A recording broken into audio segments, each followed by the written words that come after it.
ദൈവനാമത്തിന് മഹത്വം ഉണ്ടാകട്ടെ. യേശുവിൻ്റെ വിശ്വാസത്തെക്കുറിച്ചുള്ള ഈ പരമ്പരയിൽ ഇന്ന് ഞാൻ ചിന്തിപ്പാൻ കൊണ്ട് ആഗ്രഹിക്കുന്ന ഈ വിഷയം, അതായത് കഷ്ടത എന്ന പ്രശ്നത്തെക്കുറിച്ചാണ്.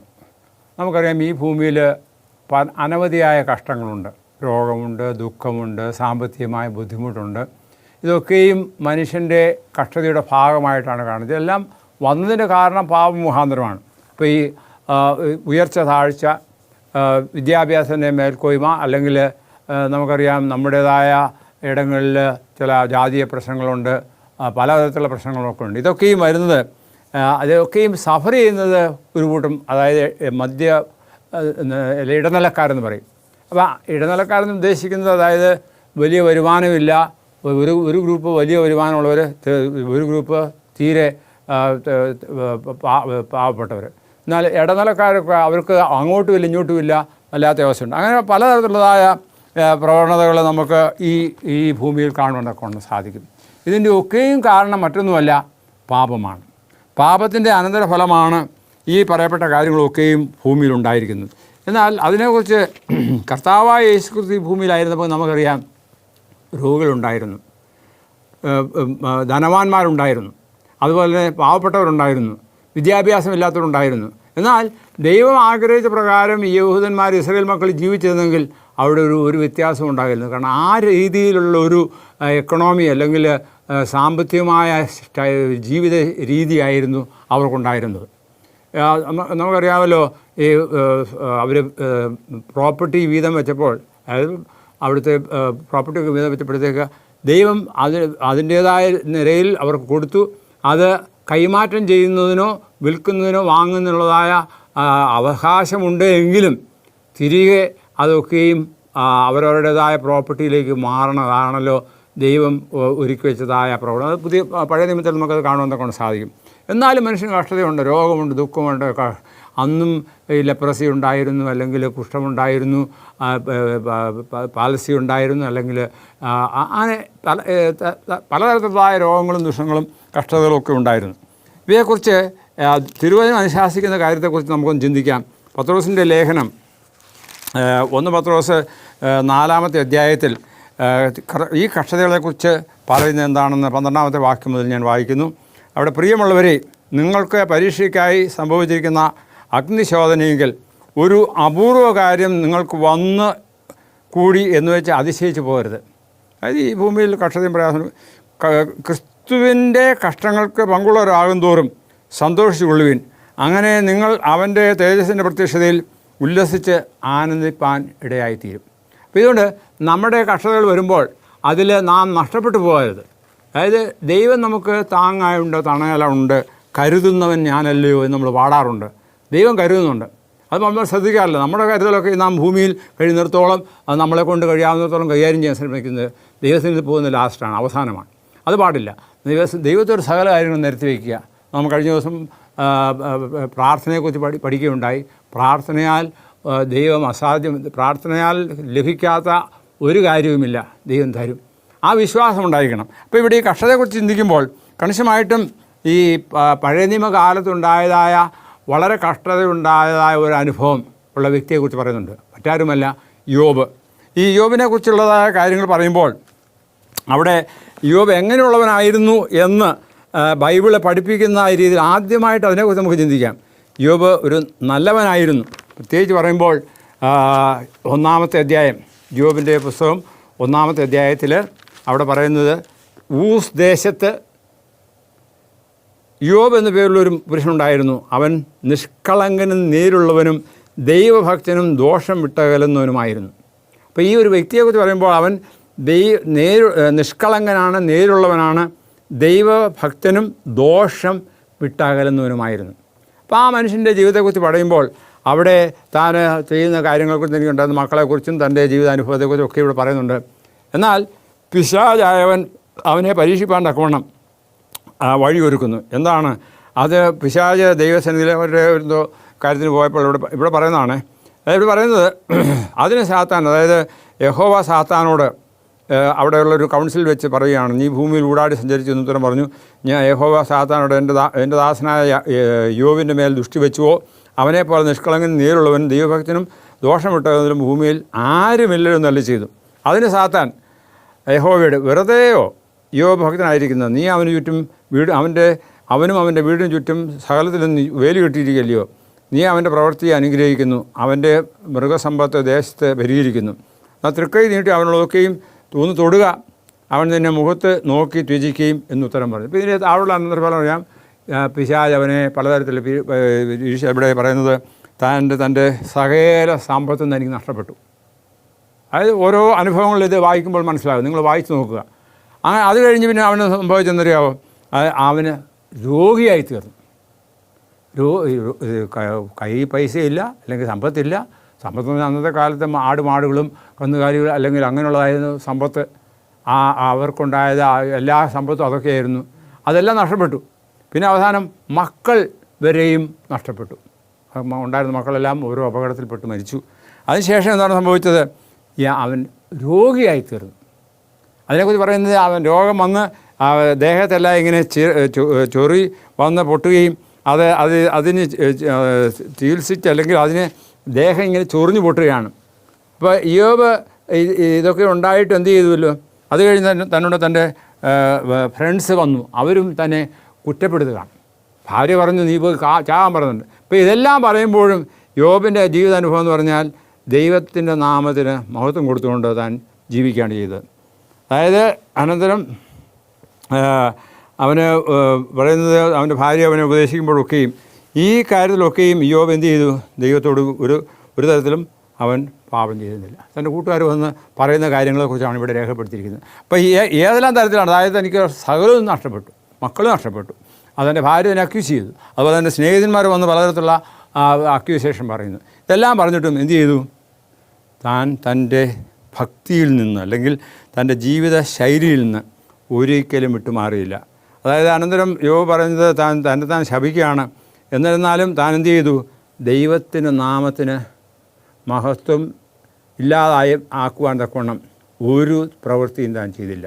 ഇവിടെ പറയുന്നത് രണ്ടാമത്തെ അധ്യായത്തിന് അവസാനം പറയുന്നത്, നെയ്ക്കിടെ ഞാൻ എന്ത് ചെയ്തു, നഗ്നനായി അമ്മയുടെ ഗർഭത്തിൽ നിന്നും വന്നു, നഗ്നനായി തന്നെ മടങ്ങിപ്പോവും, യഹോവ തന്നു, യഹോവ എടുത്തു, യഹോവയുടെ നാമം വാഴ്ത്തപ്പെടുമാറാകട്ടെ എന്ന് പറഞ്ഞു. ഇതിലൊന്നിലും യോബ് പാപം ചെയ്യുകയോ ദൈവത്തിന് ഭോഷത്വം ആരോപിക്കുകയില്ല. അപ്പോൾ ഇത് നമുക്കൊരു പാഠമാണ്. എന്താണ്, അതായത് ഇപ്പം യോബ് ദുഷ്ടനായിരുന്നോ അല്ലെങ്കിൽ മാന്യനായിരുന്നോ, അതായത് ദൈവത്തിൻ്റെ വചനം പറയുന്നുണ്ട് എങ്ങനെയുള്ള വ്യക്തിയാണ്. പക്ഷെങ്കിൽ ഈ കഷ്ടതകളൊക്കെയും വരുന്നത് എന്തുകൊണ്ടാണ്, പാപത്തിൻ്റെ അനന്തരഫലമാണ്, അല്ലെങ്കിൽ പിശാചിന് ദൈവം അനുവദിക്കുന്നതാണ്. ഈ കഥയിൽ നമുക്കത് വ്യക്തമായിട്ട് കാണുവാൻ കൊണ്ട് സാധിക്കും. അപ്പം ഇത് കഷ്ടതകൾ വരുമ്പോൾ ഒരിക്കലും നാം ഓർക്കരുത് എല്ലാ കഷ്ടതയും ദൈവത്തിൽ നിന്ന് വരുന്നു അല്ല, അത് പിന്നെ ആരിൽ നിന്ന് വരുന്നു, പിശാചിൽ നിന്ന് വരികയാണ്. അതായത് യാക്കോബ് അപ്പോസ്തലൻ പറയുന്നത് എന്താണെന്ന് നമുക്ക് ചിന്തിക്കാം. യാക്കോബിൻ്റെ പുസ്തകം 1-ാമത്തെ അധ്യായത്തിലാണ് പറയുന്നത്, മോഹം ഗർഭം ധരിച്ച പാപത്തെ പ്രസവിക്കുന്നു. അപ്പോൾ അങ്ങനെയുള്ള അനുഭവം നമ്മുടെ തന്നെ പ്രവൃത്തികൾ കൊണ്ടാണ് ഇതൊക്കെയും സംഭവിക്കുന്നത്. അതായത് നാം ചെയ്യുന്നതിൻ്റെ അനന്തരഫലമായിട്ട് ഇവിടെ പറയുന്നുണ്ട്, പ്രിയ സഹോദരന്മാരെ വഞ്ചിക്കപ്പെടരുത്, എല്ലാ ദാനവും തികഞ്ഞ വരവൊക്കെയും ഉയരത്തുനിന്ന് വെളിച്ചങ്ങളുടെ പിതാവെങ്കിൽ നിന്ന് വരുന്നു, അവന് വികാരം ആകാരഭേദം ഗതിഭേദമോ ഇല്ല. പിന്നെ പ്രിയ സഹോദരന്മാരെ, നിങ്ങൾ അറിയുന്നില്ല, മനുഷ്യൻ്റെ, അതായത് താഴോട്ട് വായിക്കുമ്പോൾ, മനുഷ്യൻ്റെ കോപം ദൈവത്തിന് നീതിയെ പ്രവർത്തിക്കുന്നില്ല, മനുഷ്യൻ്റെ കോപം ദൈവത്തിന് നീതിയെ പ്രവർത്തിക്കുന്നില്ല. പിന്നെയോ ഒരുത്തൻ വചനം കേൾക്കുന്നു, താൻ പുറപ്പെട്ടു പോകുന്നു, ഇതൊക്കെ പറഞ്ഞതിന് ശേഷം പറയുകയാണ്, അതായത് നമുക്കുണ്ടാകുന്ന ഈ ദോഷങ്ങളൊക്കെയും പാപം നമ്മിലുള്ളത് കൊണ്ടാണ്. അതായത് മോഹം ഗർഭം ധരിച്ച് പാപത്തെ പ്രസവിക്കുന്നു. അപ്പോൾ അങ്ങനെ വരാതിരിപ്പാണ്ടൊക്കെ നാം എന്ത് ചെയ്യണം, ഒരിക്കലും ദൈവത്തിന് വിരോധമായിട്ട് യോബിനെ പോലെ ആകരുത്. പിന്നെ അതുപോലെ മാത്രമല്ല, വേറെ തരത്തിലുള്ള പല അനുഭവങ്ങളുണ്ട്.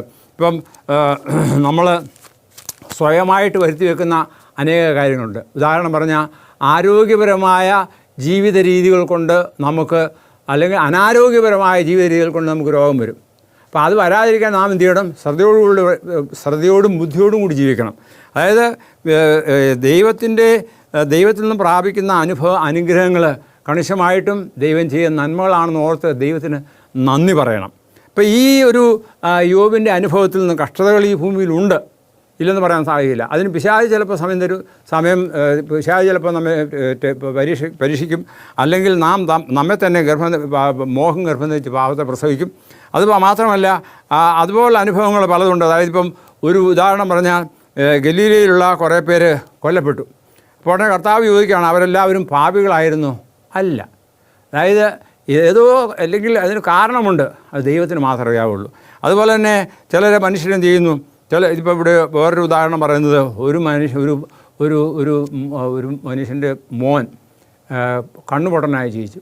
എന്നിട്ട് അതിനെക്കുറിച്ച് പറയുന്നത്, അവൻ എന്തുകൊണ്ട് കണ്ണുപൊട്ടനായി? അവന് ദൈവത്തിൻ്റെ നാമത്തിന് മഹത്വത്തിന് വേണ്ടിയാണ്. അതല്ലാതെ അപ്പൻ്റെയോ അമ്മയോടെയോ കുറ്റം കൊണ്ടോ അല്ലെങ്കിൽ അയൽവക്കാരുടെ പ്രയത്നങ്ങൾ കൊണ്ടല്ല. ദൈവം ആഗ്രഹിക്കുന്നു, ദൈവം ചെയ്യുന്ന കാര്യമാണ്. അത് മനസ്സിലാക്കി ദൈവത്തിൻ്റെ നാമത്തിന് മഹത്വം കൊടുക്കുവാൻ തക്കവണ്ണം നാം ഇടയായിത്തീരണം. പ്രത്യേകിച്ച് നമുക്കറിയാം, കർത്താവായ യേശുക്രിസ്തു ഈ ഭൂമിയിലായിരുന്നപ്പോൾ വളരെയധികം കഷ്ടപ്പാടുകളുണ്ടായി. അതായത് താൻ പാടുപെട്ടു മരിച്ചു. അപ്പോൾ ആ ഒരു പങ്കപ്പാട് എന്തിനു വേണ്ടിയായിരുന്നു? അത് പ്ലാൻ ഓഫ് രക്ഷാപദ്ധതിയുടെ ഒരു പ്ലാനായിരുന്നു. കാരണം എങ്കിൽ മാത്രമേ പാപത്തിൽ നിന്ന് നമ്മെ വിടുവിക്കാൻ കൊണ്ട് സാധിക്കുകയുള്ളൂ. ആ കർത്താവായ യേശുക്രിസ്തുവിൻ്റെ അനുയായിയായ അപ്പോസ്തലനായ പൗലോസ് തന്നെ പറയുന്നുണ്ട്, തനിക്കും വളരെ തരത്തിലുള്ള പ്രയാസം ഉണ്ടായിരുന്നു. താൻ തൻ്റെ മാനസാന്തരത്തെക്കുറിച്ചുള്ള അനുഭവങ്ങളൊക്കെയും വേദപുസ്തകത്തിൽ രേഖപ്പെടുത്തിയിട്ടുണ്ട്. നിങ്ങൾ വായിക്കുകയാണെങ്കിൽ വളരെ രസമാണ്. അപ്പോസ്തലനായ പൗലോസ് അല്ലെങ്കിൽ സൗൽ എന്ന് പറയുന്ന ആൾ ഒരു പരീശനായിരുന്നു. താൻ ദൈവമക്കളെ അല്ലെങ്കിൽ യേശുവിൻ്റെ അനുയായികളെ പിടിപ്പാണ്ടക്കൊണ്ടുള്ള സകല അധികാരത്തോടും കൂടി പല സ്ഥലങ്ങളിൽ പോയി പലരെയും വലിച്ചിഴച്ച് ചിലരെയൊക്കെ കൊന്നു. സ്റ്റെഫാനോസിനെ കല്ലെറിഞ്ഞ് കൊന്നതിൻ്റെ അപ്പോസ്തലനായ പൗലോസിന് അല്ലെങ്കിൽ അതിന് പങ്കുണ്ടായിരുന്നു എന്നൊക്കെയും ബൈബിൾ പഠിപ്പിക്കുന്നുണ്ട്. അപ്പോൾ അതുകൊണ്ട് ഈ പറയപ്പെട്ട കാര്യങ്ങളൊക്കെയും നിന്ന് വിടുതലായിട്ട് പൗലോസ് മാനസാന്തരപ്പെട്ടു. ദമാസ്കസ് റോഡിൽ വെച്ച് താൻ യേശുവുമായുള്ളൊരു കൺഫ്രണ്ടേഷനിൽ തനിക്ക് മാനസാന്തരത്തിന് അനുഭവം ഉണ്ടായി. താൻ പിന്നെ അറേബ്യയിൽ പോയി കുറച്ച് നാൾ പ്രാർത്ഥന ശേഷം തിരിച്ചു വന്നു. പിന്നെ യേശുവിൻ്റെ വാഗ്ദാവായിട്ട്, യേശു തിരഞ്ഞെടുക്കപ്പെട്ട ഒരു ശിഷ്യനായിട്ട് അപ്പോസ്തലനായ പൗലോസ് പ്രവർത്തിച്ചു. എന്നിരുന്നാലും തനിക്ക് കഷ്ടപ്പാടുണ്ടായിരുന്നു. അതിനെക്കുറിച്ച് കൊരിന്ത്യർ ലേഖനത്തിൽ പറയുന്നുണ്ട്. 2 കൊരിന്ത്യർ 12:7 പറയുന്നത്, തനിക്കുള്ളതായ ഒരു പ്രയാസത്തെക്കുറിച്ച് ദൈവത്തോട് യാചിക്കുകയാണ്. എന്നാൽ ഓരോരുത്തരും ആത്മാവിൻ്റെ പ്രകാശം പൊതുപ്രയോജനമായി നൽകപ്പെടുന്നു. ഒരുത്തിന് ആത്മാവിനാൽ ജ്ഞാനങ്ങളെ, ദൈവത്തിൻ്റെ വചനവും മറ്റൊരു ആത്മാവിനാൽ പരിജ്ഞാനത്തിൻ്റെ വരവും നൽകപ്പെടുന്നു. ഇതൊക്കെ നൽകുന്നത് എന്തിനു വേണ്ടിയാണ്? ദൈവത്തിൻ്റെ ദൈവസഭയ്ക്ക് വേണ്ടി, അല്ലെ ദൈവിക വേലയ്ക്ക് വേണ്ടിയാണ്. അപ്പോൾ പൗലോസിന് ഒരു പ്രയാസം ഉണ്ടായിട്ട് ബൈബിൾ പറയുന്നുണ്ട്. എന്താണെന്ന് ചോദിച്ചാൽ, തനിക്ക് കാഴ്ചയുടെ ഒരു പ്രശ്നമുണ്ടായിരുന്നു. എന്നാൽ അപ്പോസ്തലൻ പൗലോസ് പറയുന്നത് എന്താണ്? ഇത് ഞാൻ ക്രിസ്തുവിന് വേണ്ടി സഹിക്കുവാൻ തക്കവണ്ണം, അല്ലെങ്കിൽ കഷ്ടങ്ങൾ സഹിക്കുവാൻ തക്കവണ്ണമുള്ള വഴികൾ, അത് തൻ്റെ ജീവിതാനുഭവത്തിൽ നിന്നും പല പ്രശ്നങ്ങളുണ്ടായി. അതായത് തനിക്ക് കല്ലേറുണ്ടായി, അടി കൊള്ളേണ്ടി ഒന്ന് കുറേ 39 അടി അല്ലെങ്കിൽ 40 അടി, അങ്ങനെ ക്ഷാമമുണ്ടായി, ആഹാരമില്ലാതെ അനവധി ദിവസങ്ങൾ കഴിച്ചു. ഇങ്ങനെയുള്ള എല്ലാ അനുഭവങ്ങളും വേദപുസ്തകത്തിൽ രേഖപ്പെടുത്തിയിട്ടുണ്ട്. അപ്പോൾ ഇതൊക്കെയും രേഖപ്പെടുത്തി എന്താണ്? കഷ്ടത എന്ന് പറയുന്നത് ഒരിക്കലും നമുക്ക് ദോഷത്തിലേക്കല്ല, അത് നന്മയ്ക്കാണ്. അതിൽ നിന്ന് നല്ല ഫലം കായ്പാണ്ടക്കണം. പ്രത്യേകിച്ച് കഷ്ടതയെക്കുറിച്ച് ഇപ്പോൾ ചിന്തിക്കുമ്പോൾ നമുക്കറിയാം, ഏറ്റവും വലിയതായ കഷ്ടപ്പാടുള്ളതായ വ്യക്തി മറ്റാരുമല്ല, യേശുക്രിസ്തുവായിരുന്നു. അപ്പോൾ യേശുക്രിസ്തുവിൻ്റെ കഷ്ടതയെക്കുറിച്ച് പറയുമ്പോൾ അതിനെക്കുറിച്ച് പറയുന്നത് വൈക്കേരിയസ്, അതായത് തനിക്ക് മാത്രം അല്ലെങ്കിൽ താൻ മാത്രം അനുഭവിച്ചതായ കഷ്ടതയാണ്. അത് കഷ്ടതയെക്കുറിച്ച് പറയാനാണെങ്കിൽ യേശുക്രിസ്തുവിൻ്റെ കഷ്ടത നാം ചിന്തിക്കുകയാണെങ്കിൽ നമുക്കറിയാം. പ്രത്യേകിച്ച് ഒരു ഉദാഹരണം മാത്രം ഞാൻ പറയാം. ഈ കർത്താവായ യേശുക്രിസ്തുവിനെ ക്രൂശിക്കുവാനൊക്കെ അവർ കൊണ്ടുപോവുകയാണ്. അപ്പോൾ വലിയ ഭാരമുള്ള ഒരു കുരിശ് തൻ്റെ ചുമതലയിൽ വെച്ചിട്ടുണ്ട്. അത് നല്ല ഭാരമുണ്ട്. ആ വഹിച്ചു കൊണ്ടുപോകുമ്പോൾ താൻ പലപ്പോഴും അവിടെ വീണിട്ടുണ്ട്, കാരണം അതിൻ്റെ ഭാരം കൊണ്ട്. എന്നിരുന്നാലും പ്രത്യേകിച്ച് ഒരു വയസ്സോടെ അടി കൊണ്ട് പുറമെല്ലാം പൊളിഞ്ഞിരിക്കുകയാണ്. പിന്നെ തലയിൽ മുള്ളുകൊണ്ടുള്ള കിരീടം വെച്ചിട്ടുണ്ട്. അതുപോലെ രക്തം ഇങ്ങനെ വാർന്ന് ഒഴുകുന്നുണ്ട്. അതുപോലെ തൻ്റെ ശരീരം ഭയങ്കരമായിട്ട് അങ്ങ് ക്ഷീണിച്ച്, അല്ലെങ്കിൽ ഈ ഭാരം കൊണ്ട്, പിന്നെ മനസ്സുകൊണ്ട്, എല്ലാം കൊണ്ടും പീഡിപ്പിക്കപ്പെട്ടു. ഇനി അതുകൂടാതെ ഇങ്ങനെ പോകുന്ന വഴിയിൽ ആൾക്കാരെന്ത് ചെയ്തു? അദ്ദേഹത്തെ പുലഭ്യം വിളിച്ചു. അതുപോലെ തന്നെ ചിലർ തുപ്പി, ചിലർ ഈ നശിച്ചു പോകട്ടെ എന്ന് കേഴ്സ് ചെയ്തു. ഇതൊക്കെയും പറഞ്ഞിട്ടും ആ കർത്താവ് ഒരക്ഷരം പോലും ഉരിയാടിയില്ല. ഈ കഷ്ടതകളൊക്കെയും സഹിച്ചു, ആണി കൊണ്ട് തറച്ചു. അതുപോലെ തന്നെ മനപ്പീഡയുണ്ട്, പ്രയാസമുണ്ട്, ശാരീരികമായ ക്ലേശമുണ്ട്. ഇതെല്ലാം ഉണ്ടായിട്ടും ആ കർത്താവ് എന്ത് ചെയ്തു? അവർക്ക് വേണ്ടി കുരിശിൽ കിടന്നുകൊണ്ട് പ്രാർത്ഥിക്കുകയാണ് ചെയ്യുന്നത്. ദൈവമേ, ഇവർ ചെയ്യുന്നതെന്ന് അറിയാമെങ്കിൽ ഇവരോട് ക്ഷമിക്കണമേ. ഈ കഷ്ടതയിൽ നിന്ന് ഉപരിയായിട്ടുള്ള ഒരു സൗഭാഗ്യം, അല്ലെങ്കിൽ തനിക്ക് വലിയ ഒരു സ്ഥാനമാണ് ദൈവം കൊടുക്കുവാനിരിക്കുന്നത് വേദവസം അനുശാസിക്കുന്നുണ്ട്. അപ്പോൾ അത്രമാത്രം കഷ്ടതയിൽ കൂടിയ അതുപോലത്തെ ഒരു കഷ്ടത മനുഷ്യനുണ്ടായിട്ടില്ല. മനുഷ്യൻ്റെ കഷ്ടതയൊക്കെയും വെറും ചെറിയ കാര്യങ്ങളാണ്. എന്നാൽ ഇത്രമാത്രം കഷ്ടത സഹിച്ചതായ യേശു ക്രിസ്തുവിന് എന്താണ് ഇന്ന് കഷ്ടതയിൽ നിന്നും സഹിഷ്ണുത കണ്ടെത്തുവാൻ തക്കവണ്ണം. അതാണല്ലോ റോമാലേഖനത്തിൽ നിന്ന് വായിക്കുന്നത്, മുമ്പേ വായിച്ചല്ലോ. അതായത് കഷ്ടതയിലും സന്തോഷം കണ്ടെത്തുവാൻ തക്കവണ്ണം നാം ഒരുക്കമുള്ളവരായിരിക്കണം, കഷ്ടതയിലും പാടുന്നവരായിരിക്കണം. റോമാലേഖനത്തിൽ ഞാൻ വായിച്ചു 12 അവിടെ പറയുന്നത് കഷ്ടത ഒരു പ്രയാസമായിട്ട് നമുക്ക് തീരരുത്, അത് പിന്നെ എന്തായിത്തീരണം. 12 പറയുന്നത് ഞാൻ വായിച്ചതാണ്. പ്രിയമുള്ളവരെ, ആശയിൽ സന്തോഷിക്കുവാൻ, കഷ്ടതയിൽ സഹിഷ്ണുത കാണിക്കുവാൻ, പ്രാർത്ഥന വിട്ടിരിക്കുകയും, വിശുദ്ധന്മാരുടെ ആവശ്യങ്ങളിൽ കൂട്ടായ്മ കാണിക്കുകയും, അതിസൽക്കാരം ആചരിക്കുകയും ചെയ്യുവാൻ. അപ്പോൾ ഇത് നമ്മുടെ ജീവിതത്തിൻ്റെ ഒരു ഭാഗമായിരിക്കണം. പ്രാർത്ഥനാശീലമുള്ളവരാണ്. അതുപോലെ തന്നെ കഷ്ടങ്ങൾ വരുമ്പോൾ അതൊരു ഭാരമായിട്ട് മാറാതെ കഷ്ടതയിലും സന്തോഷം കണ്ടതുകൊണ്ട് സാധിക്കണം. അതുപോലെ നാം മറ്റുള്ളവർക്ക് വേണ്ടി പ്രാർത്ഥിക്കണം. ഇപ്പോൾ ഇവിടെ ഓരോ കാര്യത്തെക്കുറിച്ച് പറയുന്നുണ്ട്. ഇപ്പം അപ്പോസ്തലനായ പൗലോസ് പറഞ്ഞതായ തൻ്റെ ജീവിത അനുഭവങ്ങളെക്കുറിച്ച് പറയുമ്പോൾ കഷ്ടതയിലും പാടുപെടേണ്ടതുണ്ട്. തനിക്കുണ്ടായതായ കഷ്ടത അതൊരു മുള്ളായിട്ട് താൻ കരുതുന്നുണ്ട്. എന്നാലും ദൈവത്തിൻ്റെ കൃപ മതി എന്ന് ദൈവം ആശ്വസിപ്പിക്കുന്നതായിട്ടുള്ള ഒരു വചനമാണ് താൻ ഉദ്ധരിക്കുന്നത്. അപ്പോൾ ദൈവത്തിൻ്റെ കൃപയാൽ നമുക്ക് കഷ്ടതയിൽ പാടുവാനും കഷ്ടങ്ങൾ വരുമ്പോൾ പ്രയാസപ്പെടുവാനും സാധിക്കും. വേറൊരു ഉദാഹരണം പറഞ്ഞാൽ, ഇവരെ ജയിലിൽ അടച്ചിരുന്ന സമയത്ത്, ജയിലിൽ അടയ്ക്കുമ്പോൾ അവരെ കൈയും കാലും വളരെയധികം പൂട്ടി, അനക്കാൻ മേലാതെ തൊള്ളുകൊണ്ട് പൂട്ടിയിരിക്കുന്ന സാഹചര്യത്തിലും അവർ എന്ത് ചെയ്തു? അവർ പാട്ടുപാടിയെന്നാണ് പറയുന്നത്. അതായത് അതുകൊണ്ടാണല്ലോ പാട്ടുകാരൻ പറയുന്നത്, കഷ്ടതയിലും പാടുവാൻ, നഷ്ടം കൊണ്ടാടുവാൻ നമുക്ക് സാധിക്കണം. അതായത് എന്തു തന്നെ വന്നാലും അപ്പോസ്തലനായ പൗലോസ് പറഞ്ഞ പോലെ സകലവും ചപ്പും ചവറും എന്ന് എണ്ണുവാനുള്ളൊരു പ്രവണത നമുക്കുണ്ടാകണം. അപ്പോൾ അതിനുവേണ്ടിയാണ് നാം ദൈവത്തോട് പ്രാർത്ഥിക്കേണ്ടത്. ഒരു വാക്യം കൂടെ വായിക്കാം. കൊലോസ്യ ലേഖനം 1:24. ഇപ്പോൾ ഞാൻ നിങ്ങൾക്ക് വേണ്ടിയുള്ള കഷ്ടാനുഭവങ്ങൾ സന്തോഷിച്ച് ക്രിസ്തുവിൻ്റെ കഷ്ടങ്ങൾ കുറവായുള്ളത് എൻ്റെ ജഡത്തിൽ സഭയായ എൻ്റെ ശരീരത്തിന് വേണ്ടി പൂരിപ്പിക്കുന്നു. അതായത് നിങ്ങൾക്ക് വേണ്ടി ദൈവം എനിക്ക് നൽകിയിരിക്കുന്ന ഉദ്യോഗപ്രകാരം ദൈവവചന ഘോഷണം നിവർത്തിക്കേണ്ടതിന് ഞാൻ സഭയുടെ ശുശ്രൂഷകനായിരിക്കുന്നു. അതായത് എനിക്ക് കഷ്ടാനുഭവം ഉണ്ടായിരുന്നു. അതിനെക്കുറിച്ചുള്ളൊരു കാര്യങ്ങളൊക്കെയും അപ്പോസ്തലനായ പൗലോസ് പറയുകയുണ്ടായി. എന്നാലും പറയുന്നത് എന്താണ്? ക്രിസ്തുവിന് വേണ്ടി ഏത് കഷ്ടവും സഹിക്കുവാൻ തക്കവണ്ണം താൻ ഒരുക്കമുള്ളവനായിരുന്നു. അതുകൊണ്ടാണല്ലോ അപ്പോസ്തലനായ പൗലോസിനെ നമ്മളെല്ലാവരും വളരെ അനുഭവമുള്ള ഒരു വ്യക്തിയായിട്ട് കാണുന്നത്. കണിശമായിട്ടും നമ്മുടെ ജീവിതങ്ങളിലും ഇതുപോലുള്ള അനുഭവം ഉണ്ടാകണം.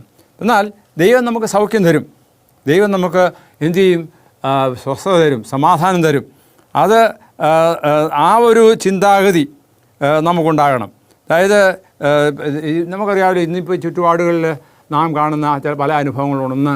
ഈ കഴിഞ്ഞ സമയത്ത് കൊറോണ എന്ന് പറയുന്നതായ ഒരു രോഗം വന്ന് അത് പലയിടത്തും പല പ്രയാസങ്ങളുണ്ടായി, പലർക്കും ജീവൻ നഷ്ടപ്പെട്ടു.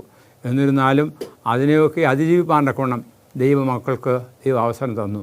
പ്രത്യേകിച്ച് എന്നെ സംബന്ധിച്ചിടത്തോളം ഞാൻ ചിന്തിക്കുന്നത്, ദൈവവേല വളരെ ശക്തിയായിട്ട് മുൻപോട്ട് പോകാൻ തക്കവണ്ണമാണ് അത് വന്നത്.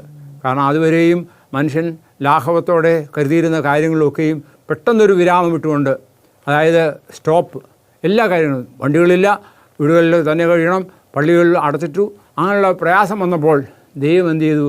സുവിശേഷ വേല ഓൺലൈനിലൂടെ പോകാനൊക്കെ ഒരു പ്രവണത ഉണ്ടാക്കി. അതുകൊണ്ട് പലർക്കും അവരവരുടെ വീടുകളിലിരുന്നുണ്ട്. പ്രത്യേകിച്ച് ദൈവത്തിൻ്റെ വചനം ലഭിക്കാത്തവർക്ക് പോലും മൊബൈലിലൂടെ ദൈവത്തിൻ്റെ വചനം പ്രാപിപ്പാൻ തക്കവണ്ണം ഇടയാക്കി തീർത്തു. അപ്പോൾ അങ്ങനെയുള്ള അനുഭവങ്ങളൊക്കെയും വരുമ്പോൾ കണിശമായിട്ടും അതൊരു നന്മയ്ക്കായിട്ട് കൂടി വ്യാപരിക്കുന്ന ഒരു ശക്തിയായിട്ട്, സകലവും നന്മയ്ക്കായി കൂടി വ്യാപരിക്കുന്നു എന്ന് തിരുവചനം അനുശാസിക്കുന്നുണ്ട്. അപ്പോൾ ഇത് നന്മയ്ക്കായി തീർത്തു. പക്ഷേ പലർക്കും കഷ്ടതയുണ്ടായി, പ്രയാസമുണ്ടായി, ചിലരൊക്കെ മരിച്ചു. പ്രത്യേകിച്ച് പ്രായമായവർ, അവരെ കയറി കണ്ടക്കൊണ്ട് ആരുമില്ലാത്തൊരവസരം വന്നു. പ്രത്യേകിച്ച് ഷട്ടിനായിട്ട്, അതായത് അടഞ്ഞ് ചില വീടുകളിലൊക്കെ അടഞ്ഞു കിടക്കുകയാണ്. അവർക്ക് പ്രായമുള്ളവർ മാത്രമേ ഉള്ളൂ ഇവിടെ, വേറെ സഹായിപ്പാൻ ആരുമില്ല, മക്കളൊക്കെ വിദേശത്താണ്. അപ്പോൾ അങ്ങനെയുള്ള പ്രശ്നങ്ങളൊക്കെയും വരുമ്പോൾ നാം ചെയ്യേണ്ടത് എന്താണ്? നാം ദൈവത്തോട് പ്രാർത്ഥിക്കുക.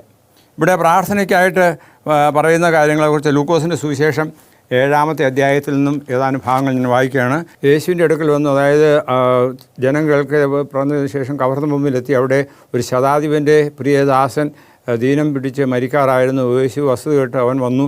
അവനെ രക്ഷിക്കേണ്ടതിന് അവനോട് അപേക്ഷിക്കുവാണ്ടക്കൊണ്ട് യഹൂദ മൂപ്പന്മാരെ അയച്ചു. അങ്ങനെ യേശു വന്ന് അവർക്ക് വേണ്ടി പ്രാർത്ഥിക്കുന്ന അനുഭവം, അതായത് ജനത്തെ സ്നേഹിക്കുന്ന ഒരു വ്യക്തിയാണ്. യേശു അവരോട് ചെന്ന് അവനെ ആ വ്യക്തിയെ സൗഖ്യമാക്കുകയും അങ്ങനെ താൻ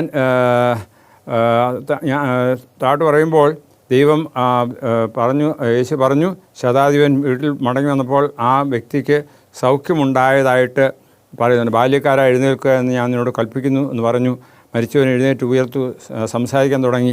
അപ്പോൾ ഇത് രോഗിയെ അതായത് ഒരു മരിച്ച ഒരു വ്യക്തിയെ സൗഖ്യമാക്കുന്നതായ അനുഭവമാണ്.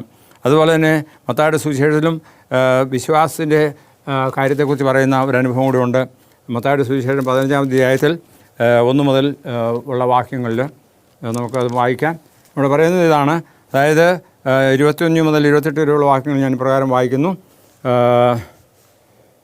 ഇതേ അനുഭവമാണ്. ദേശത്ത് നിന്ന് കനാന്യശ്രീ വന്ന ഒരുത്തൻ, കർത്താവേ ദാവീദ് പുത്രാ എന്നോട് കരുണ തോന്നണമേ, എൻ്റെ മകൾക്ക് ഉപദ്രവം കഠിനമായിരിക്കുന്നു പറഞ്ഞു. അവൻ അവളോടൊരു വാക്കും പറഞ്ഞില്ല. അവൻ്റെ ശിഷ്യന്മാരടക്കം വന്ന് അവൾ നമ്മുടെ പിന്നാലെ നിലവിളിച്ചുകൊണ്ട് വരുന്നു, അവളെ പറഞ്ഞേക്കണമെന്ന് പറഞ്ഞു. അതിന് ഇസ്രായേലിൻ്റെ ഗൃഹത്തിൽ കാണാതെ ആടുകളെ അതിനെ അയച്ചിട്ടില്ല എന്ന് പറഞ്ഞ്, എന്നാൽ കർത്താവ് അവളോട് പറഞ്ഞ് എൻ്റെ അവിശ്വാസത്തെ പൊറുക്കണമേ, നായ്ക്കുട്ടികൾ, അതൊക്കെയും ഇവിടെ പറയുന്നുണ്ട്. സ്ത്രീയെ, നിൻ്റെ വിശ്വാസം വലിയത്, നിൻ്റെ ഇഷ്ടം പോലെ നിനക്ക് ഭവിക്കട്ടെ എന്ന് പറഞ്ഞു. ആ നാഴികയിൽ അവളുടെ മകൾക്ക് സൗഖ്യം വന്നു എന്നിവിടെ വായിക്കുകയാണ്. അപ്പോൾ കർത്താവായ യേശു ക്രിസ്തു കഷ്ടതയിൽ ഉള്ളവർക്ക് വേണ്ടി വേണ്ട സഹായം താൻ ചെയ്തു എന്ന് ഇവിടെ നമുക്ക് ഇങ്ങനെയുള്ള സംഭവങ്ങളിൽ നിന്ന് കാണുമെന്നൊക്കെ കൊണ്ട് സാധിക്കും. എന്നാൽ പ്രാർത്ഥിക്കുക ആർക്ക് വേണ്ടിയാണ്? കഷ്ടതയിലായിരിക്കുമ്പോൾ കഷ്ടതയിൽ നമ്മൾ മറ്റുള്ളവർക്ക് കൊണ്ട് പ്രാർത്ഥിക്കുക. കഷ്ടം വരാതിരിക്കാനെ കൊണ്ട് നമ്മളെ കൊണ്ട് എന്തെല്ലാം ചെയ്യാൻ സാധിക്കുമോ അതൊക്കെ ചെയ്യുക. അങ്ങനെ ചെയ്യുമ്പോൾ കണിശമായിട്ടും നല്ലൊരു വാക്ക്, അതായത് നമ്മുടെ ചില നല്ല പ്രവൃത്തികൾ, അത് മറ്റുള്ളവരെ സന്തോഷത്തിലേക്ക് നയിക്കുവാനെ കൊണ്ടിടയായിത്തീരും. അതുകൊണ്ട് നമ്മുടെ ജീവിതങ്ങളിൽ കഷ്ടതയുണ്ട്, പ്രയാസമുണ്ട്, എന്നിരുന്നാൽ തന്നെയും മറ്റുള്ളവരെ സഹായിക്കുക, മറ്റുള്ളവർക്ക് കൊണ്ട് പ്രാർത്ഥിക്കുക. അതിന് ദൈവം നമ്മെ ഓരോരുത്തരും സഹായിക്കട്ടെ, അനുഗ്രഹിക്കട്ടെ എന്ന് പറഞ്ഞുകൊണ്ട് ഞാൻ ഈ പ്രസംഗം അവസാനിപ്പിക്കുകയാണ്. നമുക്ക് പ്രാർത്ഥിക്കാം. പ്രസാദി കർത്താവും രാജാതി രാജാവും ഞങ്ങളുടെ സൃഷ്ടാവും പരിപാലകനുമാകുന്ന സ്വർഗീയ വാഴ്ത്തപ്പെട്ട ദൈവമേ, അങ്ങയുടെ സന്നിധിയിലേക്ക് അടിയങ്ങളെ തന്നെ ഒരു പ്രാവശ്യം കൂടെ താഴ്ത്തുന്നു. ഇതുവരെയും അവിടുന്ന് ചെയ്ത ഉപകാരങ്ങൾക്കായി നന്ദിയോടെ സ്തോത്രം. കഷ്ടത്തിലും പ്രയാസപ്പെടുന്ന അനേകരുണ്ട്, അവർക്ക് വേണ്ടി പ്രാർത്ഥിക്കുന്നു. രോഗികളായിരിക്കുന്നവർക്ക് വേണ്ടി പ്രാർത്ഥിക്കുന്നു. സൗഖ്യവും സമാധാനവും സന്തോഷവും സ്വർഗത്തിൽ ഞങ്ങൾക്ക് തരണമേ. അങ്ങനെ നന്ദിയുള്ളവരായി ജീവിക്കാൻ സഹായിക്കണമേ. അവിടുത്തെ വരവേറ്റു എടുത്തിരിക്കാൻ അതിനായി അടിയങ്ങൾ തന്നെ ഒരുങ്ങുകയും മറ്റുള്ളവരെ ഒരുക്കുകയും ചെയ്യാൻ സഹായിക്കണമേ. അടിയൻ്റെ പ്രാർത്ഥന കേട്ടുകൊണ്ടിരിക്കുന്ന എല്ലാവർക്കും വേണ്ടി പ്രാർത്ഥിക്കുന്നു. ദൈവഹിതം ഓരോ ജീവിതം കൊണ്ടും നിറവേറണമേ. എല്ലാം യേശുവിൽ കൂടി താഴ്മയോടും വിനയമായി ചോദിക്കുമ്പോൾ കൃപയോടെ കേൾക്കുമാറാകണമേ. ആമേൻ. നല്ലൊരു ദിവസത്തെ നിങ്ങൾക്ക് നേരുകയാണ്.